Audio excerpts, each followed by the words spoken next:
நான் என்ன பண்ணுவேன், நான் என்ன செய்வேன், நான் எப்படி வேலை பார்ப்பேன், நான் எப்படி சம்பாதிப்பேன், என்னுடைய எதிர்காலம் என்ன, என்னுடைய திருமண வாழ்க்கை என்ன, என்னுடைய குழந்தைகளுடைய வாழ்க்கை என்ன, என் பிள்ளையை நான் எப்படி கல்யாணம் பண்ணி கொடுக்க போறேன்.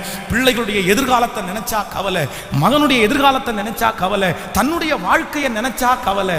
ஆனா ஆண்டவர் சொல்றாரு, கர்த்தர் வாக்கு கொடுக்கிறாரு, உங்களுக்கு இருக்க வேண்டிய முதல் தைரியம் என்ன அப்படின்னா, என் எதிர்காலம் யாவையும் என் இயேசு பார்த்து கொள்ளுவார்.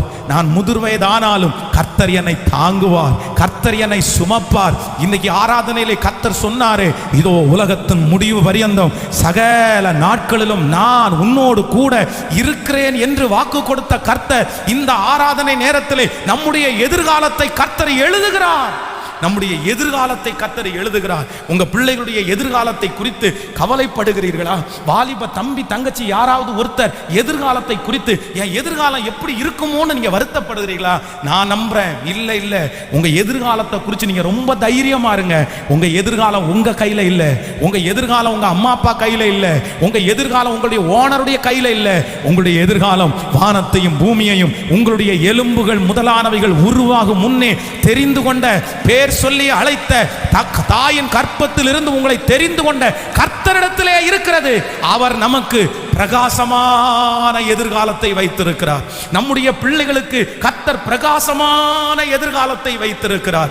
கைகளை உயர்த்தி ஒரு ஹல்லேலூயா சொல்லும். அப்போ எனக்குள்ள ஒரு பெரிய தைரியம் இருக்கணும். நான் எங்க போனாலும் ஒரு பெரிய தைரியம் இருக்கணும். இன்னைக்கு சூழ்நிலை எப்படி வேணாலும் இருக்கலாம், இன்னைக்கு நிலைமை எப்படி வேணாலும் இருக்கலாம், ஆனா ஒரு நாள் என் எதிர்காலத்தை கர்த்தர் ஆசீர்வதிப்பார். என் பிள்ளை நல்லா இருக்கும், சொல்லுங்க ஆமேன் சொல்லுங்க. என் குடும்பம் நல்லா இருக்கும், என் பிள்ளையினுடைய எதிர்காலம் நல்லா தான் வரும். கர்த்தர் என் பிள்ளைய நல்லா வைப்பார். அவன் வாழ்ந்திருப்பான், அவன் சுகித்திருப்பான். அவனுடைய எதிர்காலத்தில் நான் பட்ட எந்த கஷ்டமும் என் பிள்ளை பட கர்த்தர் அனுமதிக்க மாட்டார். என் எதிர்காலத்தை, என் பிள்ளையினுடைய எதிர்காலத்தை கர்த்தரே கரத்தில் வைக்கிறார். ஆமேன். இந்த ஜெபத்திற்கு இந்த சத்தத்தை கேட்கிற யாரோ ஒருத்தருக்கு இப்படி நடக்கலாம். பாஸ்டர் நீங்க சொல்றது உண்மை பாஸ்டர். நேற்றைக்கு ராத்திரி கூட என் எதிர்காலத்தை நினைச்சு நான் குழம்பி போனேன். எனக்கு ரொம்ப பயமா இருக்கு பாஸ்டர் வர வர. ஏன்னா நாட்கள் தாண்ட தாண்ட நான் ஒண்ணுமே செய்யல, நான் ஒண்ணுமே சாதிக்கல, நான் என்ன பண்ண போறேன், இப்படியே போனா என் எதிர்காலம் எப்படி மாறும், இவ்வளவு காலதாமதமாச்சு, இத்தனை லேட் ஆயிடுச்சு, நான் எங்க போய் பாஸ்டர் நிலைப்பட போறேன். நான் நம்புறேன் கர்த்தர் ரூத்தை ஆசீர்வதித்தது 10 வருஷம் அல்ல, 10 வருஷம் காத்திருந்தல்ல, ஒரே ராத்திரியில என் ரூத்தினுடைய வாழ்க்கையை, எதிர்காலத்தை நிர்ணயிக்க கர்த்தரால முடியுமானால், இந்த சத்தத்தை கேட்கிற அன்பு தேவனுடைய பிள்ளையே, நீ ஆராதித்துக் கொண்டிருக்கும் போதே, நீ ஜெபித்துக் கொண்டிருக்கும் போதே, என் தேவனாகிய கர்த்தர் 1 மணி நேரத்திலேயே உன் எதிர்காலத்தை வெற்றியாய் கர்த்தரால எழுத முடியும். கர்த்தர் நினைத்தால் உன் பிள்ளையினுடைய எதிர்காலம் 1 மணி நேரத்தில் மாறும். 1 மணி நேரத்தில் மாறும். 1 மணி நேரத்தில் மாறும். ஏன்னா என் எதிர்காலத்தை கர்த்தர் வச்சிருக்கிறாரு. ஹல்லேலூயா. விசுவாசிக்கிறீங்களா? அப்போ ஒவ்வொரு நாட்களும் முன்னேறும் போது இன்னைக்கு ஒண்ணுமே கைகூடி வராதது மாதிரி உங்க கையில இருக்குது, எல்லாம் இழந்தது மாதிரி இருக்குது. ஆனா ஆண்டவரை நீங்க நம்புங்க. ஆண்டவரே நான் தொடர்ந்து ஓடுவேன், நான் தொடர்ந்து ஓடுவேன். நீங்க நினைச்சா ஒரே நாளில் என் எதிர்காலம் மாறி போகும். ஆமென் சொல்லுங்க. நீங்க சாட்சி சொல்லுவீங்கன்னு நான் நம்புறேன். இந்த வருஷம் நமக்கு முதல் பிறக்கும் போதே கர்த்தர் வாக்கு கொடுத்தார். நீ துன்பத்தை கண்ட நாட்களுக்கு சரியா உன்னை மகிழ்ச்சி ஆக்குவேன்னு கர்த்தர் வாக்கு கொடுத்தார். நான் நம்புறேன் இங்க இந்த சத்தத்தை கேட்கிற நிறைய பேருடைய வாழ்க்கையில இந்த வருஷம் உங்க எதிர்காலம் எழுதப்படும். உங்கள் பிள்ளைகளுடைய எதிர்காலம் எழுதப்படும். இதுதான் உன் ஃபியூச்சர், இதுதான் நான் உனக்கு நியமித்திருக்கிற வழி. நீ இனி எதிர்காலத்தை குறித்து பயப்பட வேண்டிய அவசியம் இல்லை. நானே உன்னை தாங்குவேன், நானே உன்னை சுமப்பேன். கர்த்தர் நம்மை எது வரைக்கும் நடத்துவாராமா? இந்த உலகத்தினுடைய முடிவு வரியந்தம் நம்மை நடத்துகிறவர். என் பெலன் குன்றி போட்டா யாரு பாச என்ன பாப்பா, யார் என்ன பாப்பா, என் பையன் என்ன வச்சு பாப்பான் அப்படின்ற நம்பிக்கை எனக்கு இல்லை. என் பொண்ணிடத்துல நான் போக முடியாது. ஏதோ ஒரு பெரியவங்க உங்களுடைய எதிர்காலத்தை நினைச்சு நான் இப்ப செத்துறணும் பாஸ்டர், நான் நடந்து திரியும் போதே செத்துறணும் பாஸ்டர், நான் சர்ச்சுக்கு வந்துட்டு இருக்கும் போதே நீங்க அடக்கம் பண்ணிடணும். என்னுடைய காது கேட்க என் முன்னாடியே நிறைய பேர் சொல்லியிருக்காங்க. நான் சொல்றேன் இல்ல, நீங்க ஆயுசுக்கு முன்னாடி சாகணும்னு ஜெபம் பண்ணாதீங்க. கர்த்தர் உங்களுக்கு தீர்க்க ஆயுசோட உங்களை மரணம் பண்ண வைக்கணும். நான் நம்புறேன் உங்க பிள்ளை பாக்காட்டி என்ன, உங்க பொண்ணு பாக்காட்டி என்ன, கடைசி நேரத்தில் கர்த்தர் உங்களை நடத்துவார். முதிர் வயதிலே உன்னை நான் தாங்குவேன், உன்னை ஏந்துவேன், உன்னை சுமப்பேன். நான் நம்புறேன் உங்களுக்கு நினையாத இடத்திலிருந்து கர்த்தர் ஒரு காரியத்தை கட்டளை இடுவார், ஒரு உதவியை கர்த்தர் அனுப்புவார். ஆண்டவர் எங்க இருந்து உங்களை அனுப்புறாரு தெரியாது. ஆனா முதிர் வயது வரைக்கும் நீங்கள் கனி தந்து புஷ்டியும் பசுமையுமாய் கரங்களை தட்டி நம்பி நம்பி நம்பி ஹல்லேலூயா. எப்பவுமே எனக்குள்ள ஒரு தைரியம் இருக்கணும். எந்த தைரியம் எனக்கு இருக்கணும்னா, என் எதிர்காலம் நல்லா தான் இருக்குன்ற ஒரு தைரியம். ஆமேன் சொல்லுங்க. கர்த்தர் ஒரு நாளாவது இந்த உலகத்துல என்னை வெற்றியா வாழ வைக்காம என்னை எடுக்க மாட்டாரு. ஒரு நாளாவது உங்க பிள்ளைகளுடைய சமாதானத்தை பார்க்காம உங்களை கர்த்தர் எடுக்க மாட்டாரு.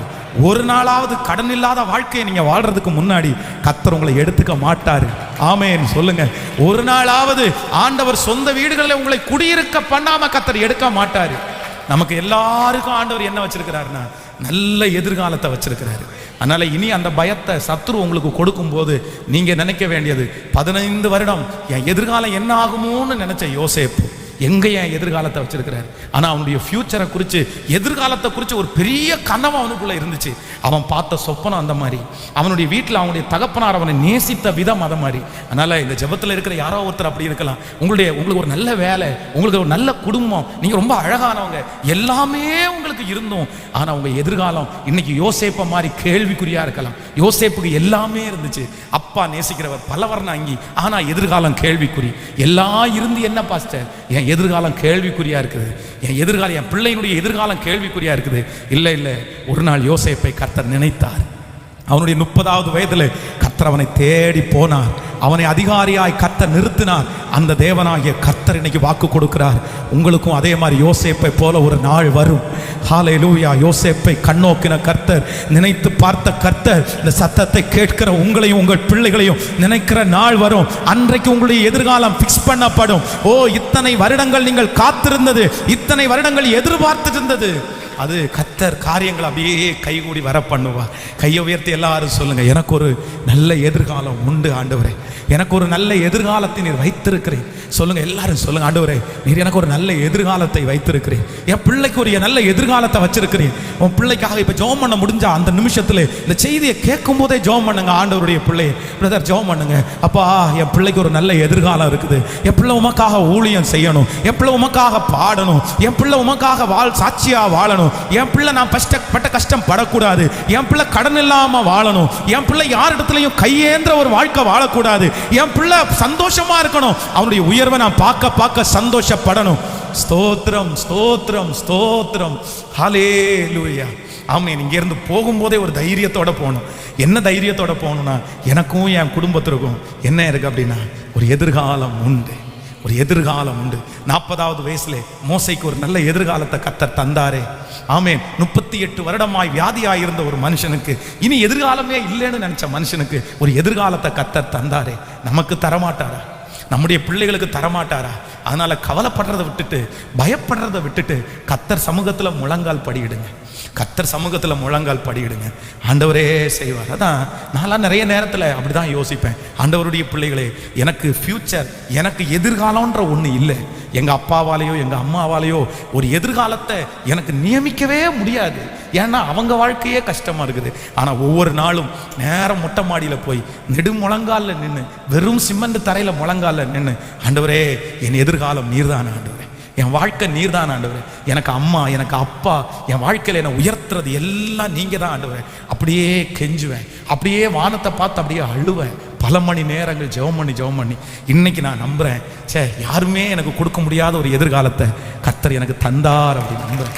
ஆமென். என் அப்பா நினைச்சிருந்தா இந்த எதிர்காலத்தை எனக்கு கொடுத்துருக்க முடியுமா? இந்த மாதிரி ஒரு வாழ்க்கையை கர்த்தர் எனக்கு ஏற்பாடு பண்ணி தர முடியுமா? இப்படி ஒரு ஊழியத்தை கர்த்தர் எனக்கு கொடுத்துருக்க முடியுமா? உண்மையிலே முடியாதுங்க, உண்மையிலே முடியாதுங்க. கர்த்தர் எல்லா தாழ்மையோடும் சொல்கிறேன். ஒரு ஜட்ஜு ஒருத்தங்க கடந்த சில மாதங்களுக்கு முன்பாக எனக்கு கால் பண்ணாங்க. ஒரு கோர்ட்டில் ஒரு ஜட்ஜு அவங்க கால் பண்ணிட்டு சொன்னாங்க, உங்களுடைய செய்திகள், உங்களுடைய ப்ரேயர், ஃபாஸ்டிங் ப்ரேயரு, உங்கள் முழங்கால் யுத்த ப்ரேயர் எல்லாமே ரெகுலராக நான் அட்டன் பண்ணுறேன் அப்படின்னு சொன்னாங்க. எனக்கு ரொம்ப ஆச்சரியமாக இருந்துச்சு. ஒரு ஜட்ஜு அந்த ப்ரேயர் அட்டன் பண்ணுறாரு அப்படின் போது ரொம்ப சந்தோஷமாக இருந்து, சொல்லுங்கள் அப்படின்னு சொன்னேன். ஐயா சொல்லுங்க அப்படின்னு. இல்லை பாஸ்டர், எனக்கு ரொம்ப மகிழ்ச்சியாக இருக்குது, நீங்கள் 10th ஃபெயில் அப்படின்னு சொன்னால் என்னால் நம்பவே முடியல அப்படின்னாரு. என்னால் நம்பவே முடியலை, நீங்கள் பயங்கரமாக பேசுறீங்களே, ஏன்னா நாங்கள்லாம் சொல்லிக் கொடுக்காதெல்லாம் நீங்கள் சொல்லிக் கொடுக்குறீங்களே, எனக்கு ரொம்ப வித்தியாசமாக தெரிஞ்சிருச்சு. உங்களுடைய ப்ரீச்சிங் கேட்டேன், உண்மையிலே வந்து ரொம்ப பெரிய படித்தவங்க அந்த மாதிரி ஆட்கள் வந்து பெருமைக்காக இல்லை, கண்டிப்பாக அப்படி சொல்லலை, எல்லா மகிமையும் கர்த்தருக்குரியது. ஆனால் ஆண்டவரை புகழ்த்துறதுக்காக சொல்கிறேன். அப்போ அவங்க சொன்னாங்க, நீங்கள் இப்போ பேசுகிறத பார்த்தா அப்படி எனக்கு தோணுச்சு, பெரிய படித்தவங்கெல்லாம் பேசுகிற மாதிரி, நீங்கள் தயவுசெய்து வெளியில் 10th ஃபெயில்னு சொல்லிடாதீங்க பாஸ்டர், யாரும் உங்களை நம்ப மாட்டாங்க அப்படின்னாரு. அப்போ நான் நினச்சேன், சே ஆண்டவர் எவ்வளோ நல்லவர். நம்முடைய டீச்சர்களால் கூட அவங்க என்னட்டை ஒவ்வொரு நாளும் அந்த ஸ்கூலில் போகும்போது நான் மோஸ்ட்லி சோசியல் சயின்ஸை தவிர வேறு எந்த பாடத்துலையுமே பாஸ் ஆனதே இல்லைங்க. சோசியல் சயின்ஸ் கண்டிப்பாக பாஸ் ஆகிடும் அப்படின்னா அது கதை தானே, அதை ஈஸியாக எழுதிடலாம். மற்ற எல்லாத்துலேயுமே ஃபெயில் தான். அப்போது அந்த கிளாஸ் வாத்தியார் சொல்லுவார், எப்போ பார்த்தாலும் அப்படி தான் சொல்லுவார், டேய் நீ உங்கள் அப்பா கூட மாடு தாண்டா மேய்ப்பேன், நீ மாடு மேய்க்க தாண்டா போ அப்படின்னு. அப்போ இன்றைக்கி அதெல்லாம் நினச்சி பார்க்கும்போது ஆச்சரியமாக இருக்குது. ஆண்டவர் எவ்வளோ பெரிய ஃப்யூச்சரை கத்தருக்கு வந்திருக்கிறாரு. எனக்கு எதிர்காலத்தை தந்தது மட்டும் இல்லை, என் மூலமாக என் பிள்ளைகளுக்கும் எதிர்காலத்தை கத்த தந்திருக்கிறார். எவ்வளோ நல்ல தேவன். நான் சொல்கிறேன், உங்களுக்கு மட்டும் இல்லை, உங்கள் சன்னதிக்கே எதிர்காலத்தை கொடுக்கிறவர் கர்த்தர். உங்களுக்கும் தருவார், உங்கள் பிள்ளைகளுக்கும். உங்கள் நிமித்தமாக எதிர்காலம் உங்கள் பிள்ளைகளுக்கும் உண்டாகும். ஆனால் நீங்கள் எதிர்காலத்துக்கு வேற யார்கிட்டையும் போய் அண்டாதீங்க, வேற யார்கிட்டையும் போய் சேராதீங்க. முழங்கால் படியிடுங்க, அவரே தலையெழுத்தை எழுதுவார். ஆமே. என் குடும்பத்தில் நிறைய திட்டி எப்படி வாங்கியிருக்கிறேன்னா, உன் தலையெழுத்து சரியில்லை, உன் தலையில் எழுத்து சரியில்லை, உன் தலையில் எழுத்து சரியில்லை. ஆனால் நான் நம்புகிறேன், அந்த தலையெழுத்தை கர்த்தர் மாற்றி எழுதினார். ஆமேன். இந்த ஜெபத்தில் சத்தத்தை கேட்குற ஒவ்வொருத்தருடைய தலையெழுத்தையும், உன் பிள்ளையினுடைய தலையெழுத்தை மாற்றி எழுதுகிற ஒரு கர்த்தரைத்தான் ஆராதிக்கிறீங்க. விசுவாசித்தால் தேவனுடைய மகிமையை காண்பாய். நீ விசுவாசித்தால் தேவனுடைய மகிமையை காண்பாய். ஆமேன். இப்போ சந்தோஷமா பாட போறோம்.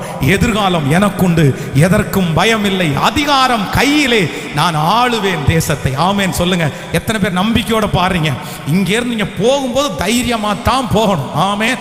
எனக்கு கர்த்தர் ஒரு எதிர்காலத்தை தருவார். எத்தனை வருஷம் ஆனாலும் நான் அதை பார்ப்பேன். என் பிள்ளைகள் அப்படி இதை காண்பார்கள். உங்க எதிர்காலத்துக்காக நீங்க எங்க போகணும் அப்படின்னா கர்த்தர் சமூகத்திலேயே போயிருக்கணும். நம்ம பிள்ளைகளை படிக்க வைக்கிறது எதுக்காகன்னா நல்ல எதிர்காலத்துக்காக அவ்வளவு டைம் எடுத்து படிக்க வைக்கிறோம். நான் நம்புகிறேன், தலையெழுத்தையே மாற்றுகிற கர்த்தரிடத்துல அவ்வளோ நேரம் செலவு பண்ணுற மாதிரி நீங்கள் வந்து அவங்க பிள்ளைகளை வழி நடத்தணும். ஆமே. உங்கள் பிள்ளைங்களை பார்த்து சொல்லணும், எப்பா உன் எதிர்காலம் உன் திறமையில இல்லைப்பா, யார் கையிலே இருக்குன்னா கர்த்தர் கையிலே இருக்கு. ஆமேன். நம்புறீங்களா? விசுவாசிக்கிறீங்க? எதிர்காலம் தருவாரா? எதிர்காலம் தருவார். நிக்கு என்கிற தேவனுடைய ஊழியர் 2 காலும் 2 கையும் இல்லாதவர். அவருக்கு என்ன எதிர்காலம்னு அவங்கள சுற்றி இருந்த டாக்டர்ஸ் சொன்னாங்க, இந்த பிள்ளைக்கு ஒரு ஃப்யூச்சரே இல்லைங்க, இந்த பிள்ளைக்கு 2 காலும் 2 கையும் இல்லை, இந்த பிள்ளை எப்படி வளர்க்க போறீங்க? ஆனால் இன்னைக்கு பார்த்தீங்கன்னா அந்த நிக் அப்படின்ற அந்த ஊழியக்காரர், ஐயோ எவ்வளோ பெரிய ஊழியக்காரர் தெரியுமா? எத்தனை 1000 ஜனங்களுக்கு அவர் சாட்சியாக நிற்கிறார் தெரியுமா? அவங்க அம்மா அப்பா பிரமிக்கிறாங்க அந்த குழந்தைய பார்த்து. அவருக்கு திருமணமாகி குழந்தை, இன்னைக்கு 2 குழந்தை, அழகான 2 குழந்தைங்க, அவ்வளோ பெரிய பெரிய யூனிட்ஸு, எத்தனை அனாதை இல்லங்கள் அவர் நடத்திட்டு வர்றாரு. அப்போ 2 காலும் 2 கையும் இல்லாத ஒரு மனுஷனுக்கு கர்த்தர் எதிர்காலத்தை கொடுக்க முடியும்னா நமக்கு தர முடியாதா? உங்க பிள்ளைக்கு தர முடியாதா? சொல்லுங்க, தர முடியுமா? முடியாதா? இனி கவலைப்படுவீங்களா? யாரோ ரொம்ப கவலைப்பட்டு வந்தனால தான் ஆண்டவர் பேசுறாரு. இல்லை, இதுவரையில் நடத்தின கர்த்தர் இனிமேலும் நடத்துவார். உங்க பிள்ளைகளை நல்லா தான் நீங்க கல்யாணம் பண்ணி கொடுப்பீங்க, உங்க பிள்ளைகளை நல்லா குடி அமர்த்துவீங்க. கர்த்தர் அதை செய்வார், அவருடைய கரம் அதை செய்து முடிக்கும்.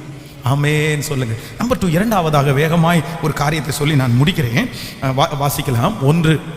அந்த 1 ரூத்தின் புஸ்தகம் 1ஆம் அதிகாரத்திலே 15வது வசனத்திலிருந்து நம்ம வாசிக்க போறோம். ரூத்தின் புஸ்தகம் 1ஆம் அதிகாரம் 15வது வசனம். அப்பொழுது அவள், இதோ உன் சகோதரி தன் ஜனத்தாரிடத்திற்கும் தன் தேவரிடத்திற்கும் திரும்பி போய்விட்டாளே, நீயும் உன் சகோதரியின் பிறகே திரும்பி போ என்றாள்.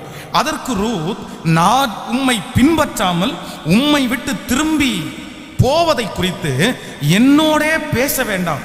நீர் போகும் இடத்திற்கு நானும் வருவேன், நீர் தங்கும் இடத்தில் நானும் தங்குவேன். உம்முடைய ஜனம் என்னுடைய ஜனம், உம்முடைய தேவன் என்னுடைய தேவன். நீர் மரணம் அடையும் இடத்தில் நானும் மரணம் அடைவேன். மரணமே அல்லாமல் வேறு ஒன்றும் உம்மை விட்டு என்னை பிரித்தால் கர்த்தர் அதற்கு சரியாகவும் அதற்கு அதிகமாகவும் செய்ய கடவாள் என்றார். ஆமேன் சொல்லுங்கள். கர்த்தருடைய பிள்ளைகளே, இந்த இடத்துல ரூத் ஒரு தீர்மானம் எடுக்கிறாங்க. என்ன தீர்மானம் எடுக்கிறாங்கன்னா, என் தங்கச்சி போனா போட்டும், பரவாயில்ல, அவங்க வீட்டுக்கு போனா போட்டும், ஆனா நான் என் மாமியாரோட தான் போவேன், அவங்க தங்குற இடத்துல நான் தங்குவேன், அவங்க ஆராதிக்கிற ஆண்டவரை நான் ஆராதிப்பேன், அவங்க எவ்வளவு கஷ்டப்பட்டாலும் அவங்களோட சேர்ந்து நானும் கஷ்டப்படுவேன்னு சொல்லி ஒரு முடிவை எடுக்கிறாங்க. ஆனா அந்த முடிவை பார்த்த உடனே அவங்களுடைய சகோதரி போன உடனே அந்த நகோமி சொல்றாங்க, எப்பா நீ முடிவு பண்ணது உண்மைதான், ஆனா நீ எடுத்திருக்கிற முடிவு எனக்கு என்னமோ நல்லதா தெரியல. உன் தங்கச்சியை பாரு, உன் சகோதரியை பாரு, அவ அழகா தன்னுடைய தகப்பனை தேடி போயிட்டா, அதனாலே நீயும் போயிரு, வேண்டாம் நீ என் கூட வராத, நீ என் கூட வந்தா அவ்வளவு பொழைச்சிக்க மாட்ட, எனக்கே பொழைக்கிறதுக்கு எதுவும் இல்லை, நீ எடுத்த முடிவு தவறானதா இருக்கலாம் அப்படின்னு சொல்றாங்க. நன்றாக கவனிங்க, நீங்க ஒரு முடிவு எடுக்கிறதுக்கு முன்னாடி பலாயிரம் தடவை நீங்க யோசிக்கலாம். அது கர்த்தருக்கு சித்தம் இல்லையா, நடத்துவாரா, இதை பண்ணலாமா வேண்டாமான்னு நீங்க முடிவெடுக்காம ஒரு காரியத்தை நீங்க செய்யவே கூடாது. ஆனா நீங்க ஆண்டவருடைய அடையாளத்தை பெற்று கர்த்தருடைய வார்த்தையை பெற்று ஏதோ ஒரு தொழில் ஆரம்பிக்கிறதோ ஏதோ ஒரு காரியத்தை செய்யறதுக்கோ நீங்க முடிவு எடுத்துட்டீங்கன்னா அந்த முடிவுல நீங்க சாதிக்கிற வரைக்கும் எப்படி இருக்கணும்னா அந்த முடிவுல நீங்க தைரியமா இருக்கணும். அந்த முடிவுல நீங்க தைரியமா இருக்கணும். ஆனால் நீங்க எடுத்த முடிவு உங்களுடைய வாழ்க்கையிலே நடக்க விடாதபடி நிறைய பிரச்சனைகள் உங்களுக்கு வரும். நிறைய பேர் பேசுவாங்க, அவிசுவாசமா பேசுவாங்க, நம்பிக்கை குறைவா பேசுவாங்க. உங்களுக்கு நடக்கிறது எல்லாம் அப்படியே தோல்வியா நடக்கும். அது எதுவுமே உங்களுக்கு ஒரு புடி கிடைக்காது. அவள் கஷ்டமா இருக்கணும், இதை முடிப்பேனா முடிக்க மாட்டேனா அப்படி என்கிற சந்தேகம் உங்களுக்குள்ளே இருந்து கொண்டே இருக்கும். ஆனா ஒன்னே ஒண்ணு மட்டும் செய்யுங்க, ஒரு முடிவு எடுத்துட்டீங்க அப்படின்னு சொன்னா அந்த முடிவில் நீங்க சாதிக்கிற வரைக்கும் உங்க தைரியத்தை மட்டும் என்ன பண்ணிடக்கூடாதுன்னா விட்டுறவே கூடாது. பிரதர், நீங்க கடந்த நாட்களில் ஒரு வேலையை ஆரம்பிச்சிருக்கலாம், பிரதர் ஒரு பிசினஸ் ஆரம்பிச்சிருக்கலாம், ஒரு காரியத்தை நீங்க துவங்கி இருக்கலாம். நீங்க நல்ல ஜெபம் பண்ணி தான் துவங்குனீங்க, நீங்க சித்தத்தோட தான் துவங்குனீங்க, நீங்க ஆசையா தான் துவங்குனீங்க. ஆனா ஒரு பெரிய நஷ்டத்தை நீங்க பார்த்தீங்க, ரொம்ப வருத்தமா உங்களுக்கு இருக்குது, இதை தொடர்வேனா தொடர மாட்டேனோன்ற ஒரு பெரிய சந்தேகம் உங்களுக்குள்ள இருக்குது. ஆனா ஆண்டவர் வாக்கு கொடுக்கிறாரு, நீ எடுத்த முடிவுல நீ கடைசி வரைக்கும் என்னவாருன்னா தைரியமாய் போராடு. நீ தைரியமாய் போராடு, விசுவாசத்தோட போராடு, ஆண்டவர் மேல நம்பிக்கை வைத்து போராடு. தேவனே, நீர் எனக்கு சொன்னீர் அல்லவா, நீர் எனக்கு வாக்கு கொடுத்தீர் அல்லவா, உங்களாலே முடியாதது என்ன ஆண்டவரே உண்டு, நீ சகலத்தையும் செய்ய வல்லவர் அல்லவா, உங்களாலே உயர்த்த முடியாத மனிதன் உண்டா, உங்களால மாற்ற முடியாதது உண்டா? அவர் மேல நம்பிக்கை வைத்து எடுத்த முடிவில் நீங்க தைரியமா இருப்பீங்கன்னா நான் நம்புறேன், என் தேவனாகிய கர்த்தர் நிச்சயம் உங்களை நடத்துவார். ரூத்தை நடத்தின கர்த்தர் உங்களையும் நடத்துவார். அவருடைய எதிர்காலத்தை ஆசீர்வதித்த கர்த்தர் நம்மையும் ஆசீர்வதிக்க வல்லவராய் இருக்கிறார். சோ ரொம்ப தேவையான ஒண்ணு என்ன அப்படின்னா, ஒரு முடிவு எடுத்தா அதுக்கப்புறம் உங்களுக்கு என்ன வந்துடக்கூடாதுன்னா தடுமாற்றம் வந்துடவே கூடாது. தடுமாற்றம் வந்துடவே கூடாது. ரொம்ப கவனமா இருக்கணும். நான் சொல்றேன், அப்படித்தான் இருக்கும். நீங்க ஒரு முடிவு எடுத்த உடனே எல்லாமே சாதகமா முடியும்னு நினைக்காதீங்க, எல்லாமே சாதகமா வரும்னு நினைக்காதீங்க. நீங்க நடக்கிறதற்கு மாறாதான் நடக்கும், நீங்க நடக்கிறதற்கு எதிர்மறையா தான் நடக்கும். ஆனா உங்க மனசுல ஒண்ணு மட்டும் இருக்கணும், தைரியம் மட்டும் என்ன பண்ணிடக்கூடாது, அது நடக்கிற வரைக்கும் நான் என்ன பண்ணுவேன்னா போராடுவேன். ஆமேன். நம்ம இந்த திருச்சபைக்காக இந்த இடத்தை நம்ம திருச்சபை கட்டுறதற்காக வாங்கணும்னு முயற்சி எடுத்ததுலேருந்து பார்த்தீங்கன்னா ஒன்றல்ல ரெண்டல்ல ஆயிரக்கணக்கான அந்த முடிவு எடுத்ததுக்கு பிறகு எத்தனை தடுமாற்றங்கள், எத்தனை கஷ்டங்கள், எத்தனை மனிதனுடைய வார்த்தைகள். இப்ப கூட நிறைய நேரத்தில் நம்ம குறைவுள்ளவர்களாக தான் இருக்கிறோம். ஆனா நான் உண்மையிலே ஆண்டவருடைய பிள்ளையே வருத்தப்பட்டிருக்கிறேன், அழுது ஜெபம் பண்ணியிருக்கிறேன். ஆனா தைரியத்தை மட்டும் விடவே இல்லை, தைரியத்தை மட்டும் விடவே இல்லை. ஆண்டவரே, நீ செய்ய நினைத்தது தடைபடாது. நாங்கள் ஒரு முடிவு எடுத்துட்டோம், நாங்கள் ஒரு முடிவில் இருக்கோம். எதுவாக இருந்தாலும், அதுவாக இருந்தாலும் இதுவாக இருந்தாலும் வாய்க்க பண்ணுகிறவர் கர்த்தர். ஆனால் நான் நம்புறேன், கண்டிப்பாக ஒரு சொந்த இடம் உண்டு நமக்கு. கர்த்தர் வைத்திருக்கிறார், கர்த்தர் வைத்திருக்கிறார். அதை நாம் அடைவோம். ஏன்னா நமக்காக அல்ல, அது தேவராஜ்யத்திற்காக, தேவனுடைய வேலைக்காக. அப்போ எடுத்த முடிவில் கடைசி வரைக்கும் நம்ம தைரியமா இருக்கிறதற்கு கர்த்தர் பலன் தரணும். என்னுடைய வீட்டை விட்டு ஊழியத்திற்காக நான் வரும்போது எங்க தகப்பனாரை பார்த்து அந்த வார்த்தையை தான் நான் சொன்னேன். இந்த பாருங்கப்பா, செத்து போனா கூட செத்து போவேனே தவிர உங்கள்கிட்ட கையேந்தி நிற்க மாட்டேன். நான் இதை சவாலா வச்சுக்குங்க. என் ஆண்டவர் எனக்கு ஜீவனை கொடுத்தாருன்னா செய்வேன், என்னை கர்த்தர் போஷிச்சாருன்னா சாப்பிடுவேன். ஆனா உங்களிடத்துலேருந்து ₹1 வேணும்னு கண்டிப்பா நான் நிற்க மாட்டேன் அப்படின்னு நான் நம்புறேன். எத்தனையோ தோல்விகள் வந்தது, எதோ இல்லாம எல்லாம் கஷ்டப்பட்டேன். ஆனா எங்க அப்பா அம்மாட்ட நான் போய் நிக்கல, கர்த்தர் நிக்கவும் விடல. தேவைப்படும் போது வேலை செய்துதான் போய் எடுத்தேனே தவிர அவங்க நிக்கல. இன்னைக்கு வரைக்கும் கர்த்தர் கொடுக்கிறவங்களா தான் வச்சிருக்கிறாரு. ஹல்லேலூயா.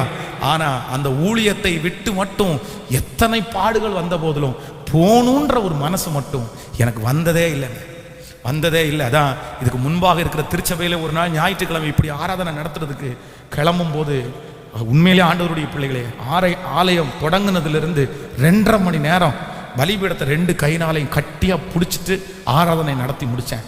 இந்த கையை எடுத்துட்டேன்னா நான் அப்படியே கீழே விழுந்துருவேன். அவ்வளவு பலன் இல்லை.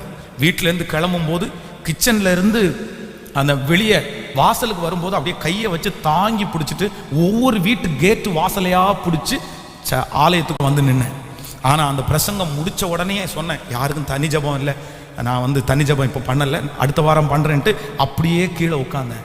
ஆனால் அவ்வளவு பலவீனப்பட்டதுக்கு அப்புறம் கூட இந்த ஊழியத்தை விட்டு போகணுன்ற எண்ணம் எனக்கு வந்ததே இல்லைங்க. எடுத்த முடிவில் நம்ம தப்பாக முடிவு பண்ணிட்டோமோ, நம்ம தெரியாமல் ஊழியத்திற்கு வந்துட்டோமோ, நம்ம போயிடலாமோ அப்படின்னுலாம் நினைக்கல. ஆனால் கரத்தை பிடித்த தெய்வம் இதுவரையிலும் நடத்தி இருக்கிறார் அல்லவா? அந்த தைரியத்தை அவரே தந்தார், இன்னும் அந்த தைரியத்தை அவரே தருவார். விசுவாசிக்கிறீர்களா? எல்லாரும் கையை உயர்த்தி கேளுங்க. ஆண்டவரே, எடுத்த முடிவில் நான் தைரியமாக நிற்கணும். பிரதர், ஒரு டைம் தோற்று போகலாம். பிரதர், சிஸ்டர், ஒரு டைம் தோற்று போகலாம். 4 விசை தோற்று போயலாம். இல்லை, என்னால் ஜெயிக்கவே முடியாது பாஸ்டர், என்னால் ஜெயிக்கவே முடியாது. நான் ஒரு முடிவு எடுத்துட்டேன், நான் எத்தனையோ ட்ரை பண்ணி பார்த்துட்டேன், என்னால் முடியல. அதனால நான் இப்போ எனக்கு மனசுக்குள்ள எல்லாம் நான் எடுத்த தீர்மானத்தை விட்டுட்டேன் பாஸ்டர். என்னோட நம்பிக்கை என்னை விட்டு போயிருச்சு, என் தைரியம் என்னை விட்டு போயிருச்சு. நான் அந்த விஷயத்தை விட்டு வெளியே வருவேன்ற தைரியம் எனக்கு இல்லை, அந்த காரியத்தில் ஜெயம் பெறுவேன்ற தைரியம் எனக்கு இல்லை. ஆனா கர்த்தர் சொல்றாரு, மகளே தைரியமா இரு, என் தேவனாகிய கர்த்தர் உயிரோடு இருக்கிறார், அவர் நினைச்சாருன்னா அந்த அற்புதத்தை செய்வார். கைகளை உயர்த்தி சொல்லுங்க, ஆண்டவரே, எடுத்த முடிவில் நான் தைரியமா இருக்க எனக்கு பலன் தாரு. சொல்லுங்க, நல்ல சத்தத்தை உயர்த்தி சொல்லுங்க. நடத்துகிறவர் அவர்தானே, அழைத்தவர் அவர்தானே, முன்குறித்தவர் அவர்தானே. ஓ, கலப்பையின் மேல் தன் கையை வைத்து பின்னிட்டு பார்க்கிற எவனும் அவனுடைய ராஜ்யத்திற்கு தகுதி உள்ளவன் அல்ல. நன்மையானாலும் தீமையானாலும் எந்த பேச்சானாலும் எடுத்த காரியத்தில் வெற்றி அடைகிற வரைக்கும் நான் விட மாட்டேன். உம்மை உறுதியாய் பற்றி கொண்ட மனதை உடையவர்கள் உண்மையே நம்பி இருக்கிறபடினால் அவர்களை பூரண சமாதானத்துக்குள்ள நடத்துவீங்க. ஹல்லேலூயா.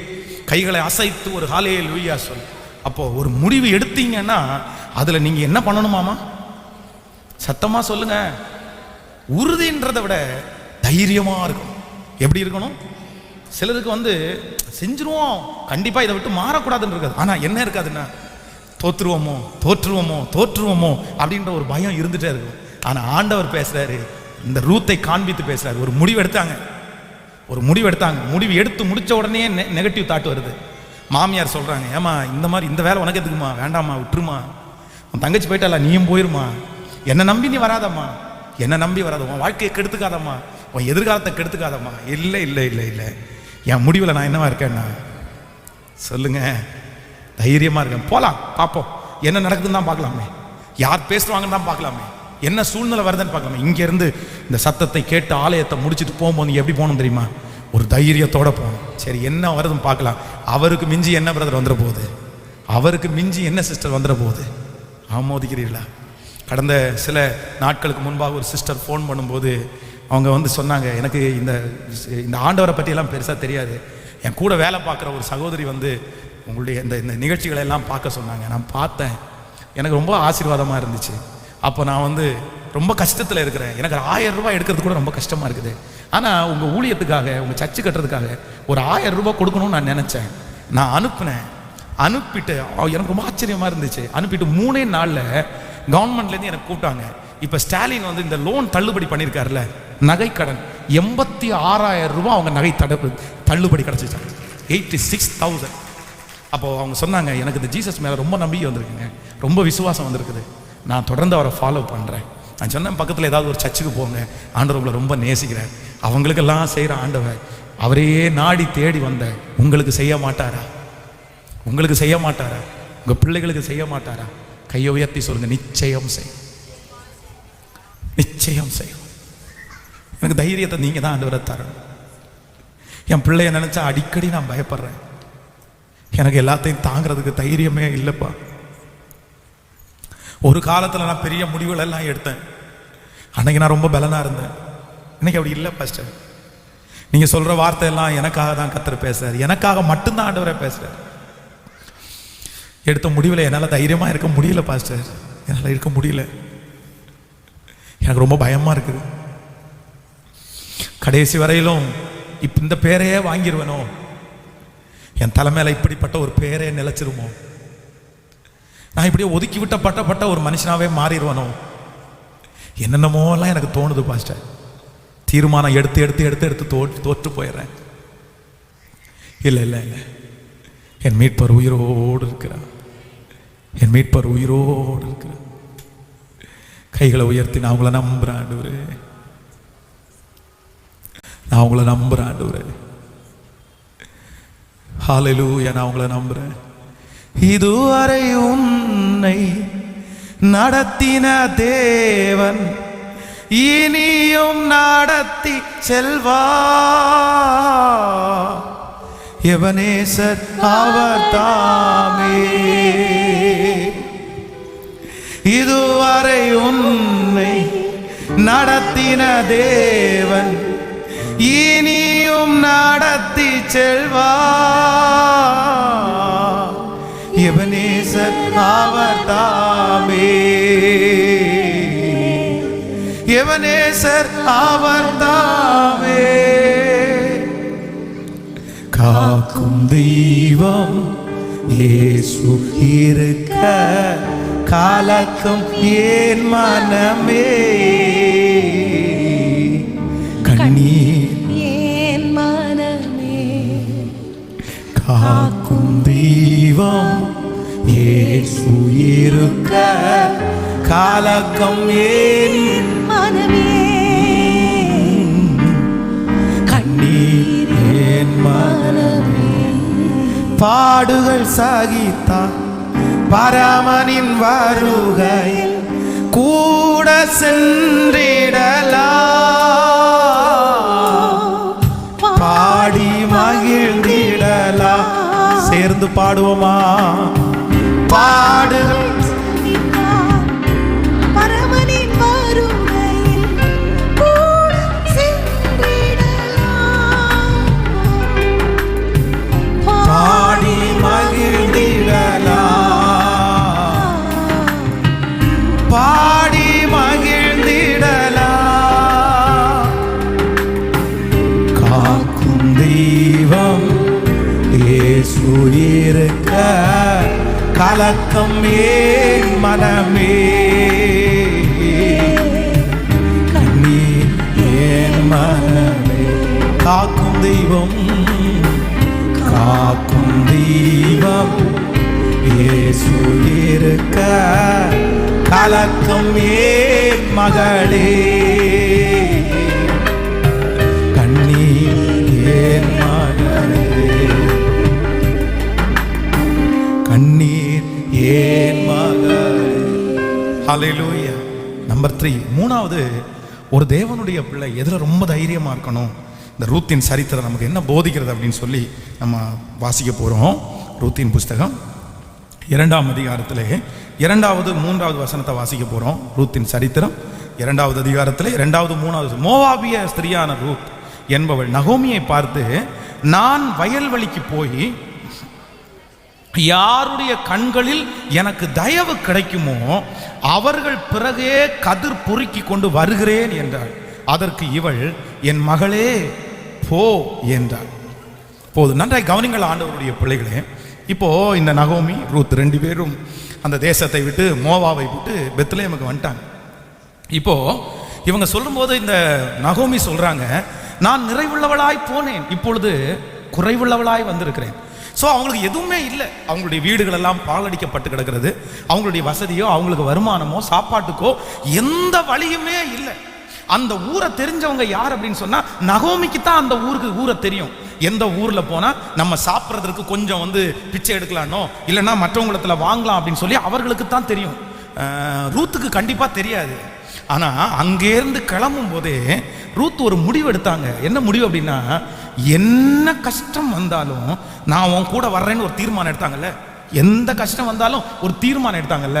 அப்போ நான் என்ன நம்புறேன், நம்பர் 3, மூன்றாவதாக அவர்களுடைய பாடுகளில் அவங்களுக்கு என்ன இருந்துச்சுன்னா, பாடுகளை தைரியமா எதிர்கொண்டாங்க. பாடுதான் அந்த இடத்துல அவங்க பயப்படல. ஐயோ நான் ஊரை விட்டு போறேன், இந்த இடத்துல வாய்க்குமா வாய்க்காதா, அவங்க என்ன திட்டுவாங்களா, சாப்பாடு கொடுப்பாங்களா கொடுக்க மாட்டாங்களா, அத்தனை மனதுக்குள்ள எண்ணங்கள் இருந்தாலும் அவங்க இருதயம் ஒன்று மட்டும் சொல்லுது, நீ பாடுபடுவதற்கென்று நீ முன்குறிச்சு காலடி எடுத்து வச்சுட்ட, நீ அதில் என்னவா இரு அப்படின்னா தைரியமா இரு, அது உன்னை சேதப்படுத்தவே சேதப்படுத்தாது. இந்த ஜெபத்தில் இருக்கிற ஆண்டவருடைய பிள்ளைகளே, ஆண்டவர் ஒருவேளை உங்களை பாடுகளின் பாதையில் நடத்தலாம். ஆனால் நான் என்ன நம்புறேன்னா, அந்த பாடுகளில் நீங்கள் என்னவா இருக்கணுமாமா? சத்தமாக சொல்லுங்க, பக்கத்தில் கையை பிடிச்சி சொல்லுங்க, பாடுகளில் தைரியமா இருங்க, பாடுகளில் பயப்படாதீங்க. இந்த பாடுகள் உங்களை வேதனைப்படுத்திடும் நினைக்காதீங்க, தைரியமா இருங்க. ஒரு தேவனுடைய பிள்ளைக்கு மூன்றாவது இருக்க வேண்டிய மிகப்பெரிய தைரியம் என்ன அப்படின்னா, உங்க பாடுகளில் என்னவா இருக்கணும்னு, நீங்க உங்க பாடுகளை எப்படி மேற்கொள்ளணும், உங்க பிரச்சனைகளை எப்படி மேற்கொள்ளணும். நான் சொல்றேன், தைரியமா அந்த ஹாஸ்பிட்டலுக்கு தைரியமா போங்க சிஸ்டர், உங்களை ஒன்றும் பண்ணாது, உங்களை ஒன்றும் பண்ணாது. அந்த பாடுகளுக்குள்ள நீங்க தைரியமா காலடி எடுத்து வச்சிருங்க, அவ்வளவுதான். எத்தனையோ பேர் இதுல தோற்று போயிட்டாங்களே, எத்தனையோ பேர் தோற்று போகலாம். ஆனா உங்களோட இருக்கிற கர்த்தர் உங்களோட ஒரு சேதம் கூட இல்லாதபடி மறுபடியும் நீங்க எப்படி போனீங்களோ அதை விட புதுமையாக்கப்பட்டு தான் வருவீங்களே தவிர அதை விட இழந்து போய் வரவே மாட்டீங்க. எத்தனை பேர் ஆமோதிக்கிறீர்கள்? விசுவாசிக்கிறீங்களா? நான் நம்புறேன். 9 மாதம் படுத்த படுக்கையா இருக்கும்போது, என் உடம்புல அவ்வளவு பலவீனங்கள் வரும்போது, அந்த பாடுகளுக்குள் வழியாய் போகும்போது எனக்குள்ள நிறைய பயங்கள் இருந்துச்சு. இவ்வளோ பலவீனம் இந்த வயசுல நம்ம படுறோமே, இந்த வயசுல இவ்வளோ பெரிய பலவீனமா அப்படின்னு அடிக்கடி நான் நினைப்பேன். ஆனா உண்மையிலே நான் ரொம்ப பலனானது என்னன்னா, அந்த 9 மாதத்துல தான். அந்த 9 மாதத்துல நிறைய ஊட்டச்சத்து என் வாழ்க்கையில சின்ன வயசுல கிடைக்காத எல்லா ஊட்டச்சத்தும் அப்ப கிடைச்சிருச்சு. அப்போ அந்த பலம் இன்னைக்கு வரைக்கும் ஓடிட்டு இருக்குது. அதனால பாடுகள் பாதையில நீங்க போறது உங்க வாழ்க்கையினுடைய அழிவல்ல, கர்த்தர் உங்களை உருவாக்கி கொண்டே இருக்கிறார். ஆமென் சொல்லுங்க. காலையில் 3 காரியத்தை மனதில் வைத்துக் கொள்ளுங்க. நம்பர் 1, முதலாவதாக எதில் நீங்கள் தைரியமாக இருக்கணும்னா, உங்கள் எதிர்காலத்தில் நீங்கள் ரொம்ப தைரியமாக இருக்கணும். எதிர்காலத்தை குறித்து நீங்கள் தைரியத்தோடு இருங்க, நமக்கு எதிர்காலம் உண்டு. நம்பர் 2, இரண்டாவதாக எதில் நம்ம தைரியமாக இருக்கணும்னா, நீங்கள் எடுத்த தீர்மானத்தில் எவ்வளோ பெரிய பிரச்சனை வந்தாலும், எவ்வளோ பெரிய சோதனை வந்தாலும் அந்த இடத்துல கர்த்தர் உங்களை ஜெயிக்க பண்ணுவார். நீங்கள் அந்த இடத்துல என்னவா இருங்கன்னா தைரியமாக நீங்கள் மேற்கொள்ளுங்க. கர்த்தர் ஏற்ற நேரத்தில் வழி வாசல்களை திறப்பார். அந்த எதிர்காலத்தை அமைத்து தருகிற கர்த்தர் உங்களோட கூட இருக்கிறார்.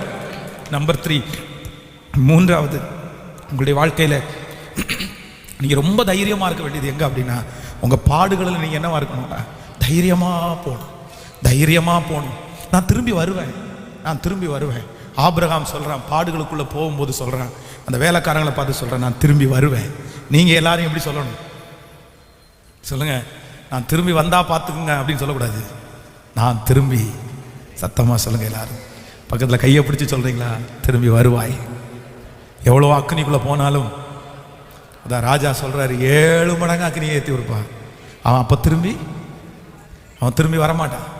அதான் அவர்களை கட்டி கொண்டு போய் போனவங்க அவங்க கரிஞ்சு சாம்பல் ஆயிட்டாங்க. ஆனால் இவங்க சாத்ராக் மேஷாக் ஆபேத் நேகோ திரும்பி வந்தாங்களா? திரும்பி வந்தாங்களா? நான் நம்புறேன் அவர்களோடு இருக்கிறவர் யார் அப்படின்னா கர்த்தர். இந்த ஜெபத்தில் இருக்கிற ஒவ்வொருத்தருக்கும் தீர்க்க தரிசனமாக சொல்கிறேன், சிஸ்டர், பிரதர், நீங்கள் எவ்வளோ பெரிய அக்னி சூளைக்குள்ளே போனாலும் நீங்கள் திரும்பி வருவீங்க. நீங்கள் சிங்க கெபிக்குள்ளே போனால் திரும்பி வருவீங்க. பொல்லாத மனுஷனுடைய கைக்குள்ள போனா திரும்பி வருவீங்க. மரணத்துக்கும் உங்களுக்கும் 1 அடி தூரம் இருந்தா கூட அங்கிருந்து கூட நீங்க திரும்பி வருவீங்க. ஏன்னா உங்களை காக்கவும் உங்களை மீட்டுக் கொள்ளவும் உங்கள் தேவனாகிய கர்த்தர் உங்களோட கூட இருக்கிறார், உங்களோட கூட இருக்கிறார். இதிலிருந்து நீங்கள் வெற்றியாய் திரும்பி வருவீர்கள். விசுவாசிக்கிறீங்களா? அதுல அழிஞ்சு போக மாட்டீங்க, அதுல நிர்மூலமாக மாட்டீங்க. உங்களை உள்ள அனுப்பும் போது நிறைய பேர் வேடிக்கை பார்த்துட்டு இருக்காங்க, இவங்க திரும்பி வரமாட்டாங்க. சிங்க கெபியிலேருந்து இவன் திரும்பி வரமாட்டான் அப்படின்னு தான் பார்த்துட்டு இருக்கிறாங்க. அக்னி சூளையிலேருந்து இவங்க திரும்பி வரமாட்டாங்கன்னு தான் பார்த்துட்டு இருக்கிறாங்க. இந்த சோதனைக்குள்ள இருந்து யோபு திரும்பி வரமாட்டான் தான் எல்லாரும் நினைச்சாங்க. ஆனா அவர்கள் சேவிக்கிற ஆண்டவர், அவர்கள் வணங்குகிற கர்த்தர் அவர்களை திரும்பி கொண்டு வந்தார், சாட்சியாய் கொண்டு வந்தார். அந்த அக்னி அவர்களை சேதப்படுத்தவில்லை, சிங்கம் சேதப்படுத்தவில்லை, அந்த வியாதி சேதப்படுத்தவில்லை. அதே ஆண்டவரைத்தான் இன்றைக்கு நீங்களும் நானும் ஆராதிக்கிறோம். அந்த தேவன் நம்மை கைவிட போவதில்லை. ஹல்லேலூயா. கைகளை உயர்த்தி சொல்லுவோம், நான் திரும்பி வருவேன். எவ்வளவு பெரிய நல்ல தைரியமா, சத்தமா தைரியமா. அந்த கடன் பிரச்சனையிலிருந்து நீ திரும்பி வருவ ஆண்டவருடைய பிள்ளையே. இந்த பிசினஸ்னுடைய தோல்வியிலிருந்து நீ திரும்பி வருவ. இந்த பாவ பழக்கத்திலிருந்து நீ திரும்பி வருவ. ஆண்டவர் திரும்ப உன்னை மீட்டெடுப்பார். கர்த்தர் மீட்டெடுத்து உன்னை சாட்சியா நிறுத்துவார். நீ இழந்து போன எல்லா கிருபையும் உன் தலை மேல ஆண்டவர் வைப்பார். உன் அபிஷேகத்தை ஆண்டவர் திரும்ப தலை மேல வைப்பார். உன் சொந்தங்களுக்கு முன்பாக கர்த்தர் உன்னை நிறுத்துவார், சாட்சியா நிறுத்துவார். அன்னைக்கு மகிமை திரும்பி வரும், அபிஷேகம் திரும்பி வரும், நீ இழந்து போன சகலம் உன்னிடத்துல திரும்பி வரும். அன்றைக்கு ராஜாக்கள் பயப்படுவார்கள். ஹalleluya, ஹalleluya. நம்புற ஆண்டவரே, கையை உயர்த்தி நம்புற ஆண்டவரே சொல்லுங்க எல்லாரும் சத்தமாய், சின்ன பிள்ளைகள் முதற்கொண்டு. Thank you Jesus. இந்த வாலிப வயசுல நீ எங்க போனாலும் கர்த்தர் உன்னை கொண்டு வருவார். தாவீது போன இடத்துல எல்லாம் காப்பாத்தினாரே, நீ போன இடத்துல எல்லாம் கர்த்தர் காப்பாற்ற மாட்டாரா? உங்க மகனை குறிச்சு கவலை, மகளை குறிச்சு கவலையா இருக்கிற தகப்பனார் தாயே, உன் பிள்ளை அந்த சோதனை முடிச்சு கர்த்தர் திரும்பி கொண்டு வருவார். அந்த வியாதி படுக்கையிலிருந்து அவனை திரும்பி கொண்டு வருவார். அந்த பிள்ளை அந்த பிரச்சனையிலிருந்து கர்த்தர் திரும்பி கொண்டு வருவார். உன் கண்கள் காணும், உன் கண்கள் காணும், கண்கள் காணும். அவர் நல்லவர் அல்லவா? அவர் கூட இருக்கிறவர், கூட இருக்கிறவர். ஹalleluya, thank you jesus. சிங்கக்கேபியோ சூளை நெருப்போ அவர் என்னை காத்திடுவார். சிங்கக்கேபியோ சூளை நெருப்போ இயேசு என்னை காத்திடுவார். அவரே என்னை காண்பவர், அவரே என்னை காப்பவர், அவரே என்னை காண்பவர், அவரே என்னை காப்பவர். சிங்கக்கேபியோ சூளை நெருப்போ அவர் என்னை காத்திடுவார். சிங்கக்கேபியோ சூளை நெருப்போ அவர் என்னை காத்திடுவார். ஆமென் சொல்லுங்க. நீங்க மறக்க மாட்டீங்க தானே? 3 காரியத்தில் நம்ம தைரியமா இருக்க போறோம். சொல்லுங்க. நம்பர் 1, என் எதிர்காலத்தை குறித்து நான் பயப்பட போவதில்லை. நான் எப்படி இருப்பேன்? நான் தைரியமா இருப்பேன். நான் எனக்கு ஒரு எதிர்காலம் உண்டு. ஒரு 10 டைம் சொல்லுங்க, எனக்கு ஒரு எதிர்காலம் உண்டு. சொல்லுங்க எல்லாரும் சொல்லுங்க, எனக்கு ஒரு ஃபியூச்சர் இருக்குது. கர்த்தர் எனக்கு ஒரு என் பிள்ளைக்கு ஒரு நல்ல எதிர்காலத்தை கர்த்தர் வைக்க போறாரு. ஸோ ஹalleluya. நம்பர் 2, இரண்டாவதாக நான் எதுல தைரியமா இருப்பேன் அப்படின்னா, எடுத்த தீர்மானத்துல எவ்வளவு எதிர்ப்பு வந்தாலும் நான் அதற்காக மனுஷனுக்காக நான் மாற மாட்டேன். எத்தனை பேர் அவமானப்படுத்தினாலும் நான் மாற மாட்டேன். நீங்க ஆண்டவரை தேட தேட உங்களுக்கு சோதனை வரலாம் பிரதர், ஆனா நம்பிக்கை விட்டுறாதீங்க. நீங்க எடுத்த முடிவை விட்டுறாதீங்க. பிசாசு உங்களை சோதிப்பான், உன்னால முடியாது முடியாதுன்னு சொல்லி சொல்லி உங்களை அதுல இருந்து இழுக்க பார்ப்பான். ஆனா நீங்க ஜெயிச்சிடணும். நீங்க எடுத்த முடிவில் நீங்க தைரியமா இருந்தீங்கன்னா நீங்க ஜெயிப்பீங்க. அவன் வெட்கப்பட்டு போவான், பிசாசு வெட்கப்பட்டு போவான். நம்பர் 3, மூணாவது எதுல தைரியமா இருக்கணும்னா, நீங்க பாடுகளுக்குள்ள போகும்போது பயந்துட்டே போக கூடாது. சொல்லுங்க, பாடுகளுக்குள்ள போகும்போது எப்படி போக கூடாது? பயந்துட்டே போகக்கூடாது. எப்படி போகணும்னா தைரியமா போகணும், தைரியமா போகணும். நான் திரும்பி வருவேன். எப்படி சொல்லிட்டு வரணும்? நானும் பிள்ளையாண்டானும் திரும்பி வருவோம். போறது எதுக்கு? ஈசாக்க பலி கொடுக்கறதுக்கு. ஆனா கீழே நிக்கிறவங்கள்ட்ட என்ன சொல்றாரு? திரும்பி வருவோம். அத்தாங்க ஃபெய்த், அத்தான் ஃபெய்த். நீங்க அப்படிதான் சொல்லிட்டு போகணும். எங்க போனாலும் திரும்பி வருவான்ப்பா இதுல இருந்து. ஆனா வரும்போது சும்மா வர மாட்டேன், சுத்த பொண்ணா வருவேன், சுத்த பொண்ணா வருவேன். இந்த பிரச்சனை இருந்து திரும்பி வரும்போது சாட்சியா வருவேன் நானு.